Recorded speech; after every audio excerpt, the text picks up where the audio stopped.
ጡታቸውን ትልቁ ምጥ በይሁግት ያግዳደላቸው እኮ መጥፎነት ማለት ነው። በሬሳው ላይ ውሻ ተኝቶ ነው ያገኘው። ህፃኖቹን እያረዱ ሴቶቹን እያረዱ ነፍሰ ጡሪቱን ዘጠነኛዋ ገብቶ ሆዷን ሽልቅቅ አርጓ ወጣና ልጁን ሰጣት በእጇ ሰጣት። በመትረየስም በጥይትም አረጇቸው። የተረፈው ተሬሳ ፈልፍሎ ነው የመጣው። እዚህ ክርስቲያኑም እስላሙን ባንድ አድርገን ቀብረን እንደ ኩንታል በአራት እንትን አድርገን እንዲህና ቀብረናቸው መጣን ዘመዶቻችን።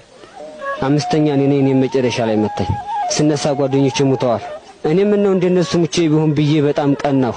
አሁንም እያለቀ ነው የኛ ወገን እኮ አማራ እኮ እያለቀ ነው። አሁን አብይ አንድ ቃላት ሲናገር ሰምቼ ነበር። ቢገደሉም ቢገሉም የምትለው አቃላት አስገድሎናል ዛሬ ማለት ነው። አሁን እዛኔ አሁን ራስ ማለት ትልቀኛው ልጅ የዛን ጊዜ በጥይት ሲያባረሩት አሁን የት እንደገባ አላት። 15 ዓመት ልጅ ጥዬ ነው የገባሁት።